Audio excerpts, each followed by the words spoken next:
د ولسي ټولېدنو په دوام د هسکې مېنې ولسوالۍ ولسونو هم د یوې لویې ولسي غونډې په ترڅ کې د پاکستاني پوځي رژیم پر افغان خاوره وروستي بریدونه او په دې هېواد کې د افغان کډوالو سره ناسم چال چلند په سختو ټکو وغانده. د دې ولسوالۍ قومي مشران وایي د هرې تېري کوونکي پر وړاندې به د خپل نظام او امنیتي ځواکونو سره اوږه په اوږه درېږي او د افغانستان دښمنانو ته به غاښ ماتونکی ځواب ورکوي.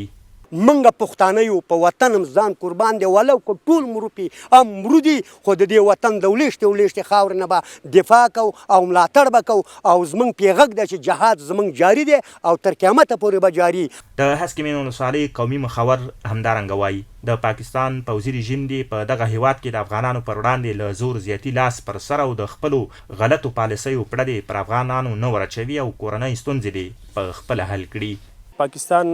ولس سره موږ کومه ستونزه نه لرو، یوازې د پوځي رژیم باندې په نړیوالو ټولنو باندې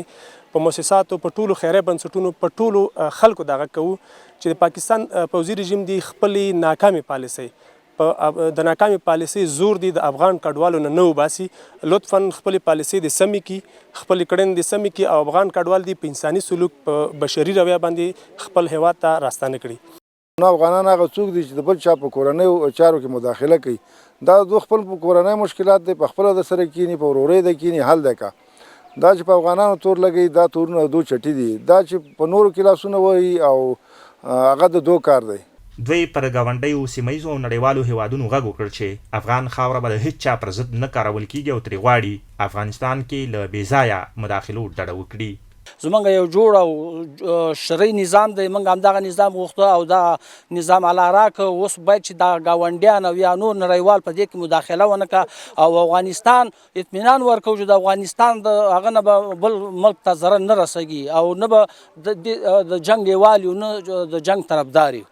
د نظام او امنیتي ساتونکو په ننګه دغه ډول ولسي غونډې له دې مخکې په شیرزادو، خوږیاڼو او په چټګام ولسوالیو کې هم ترسره شوي دي.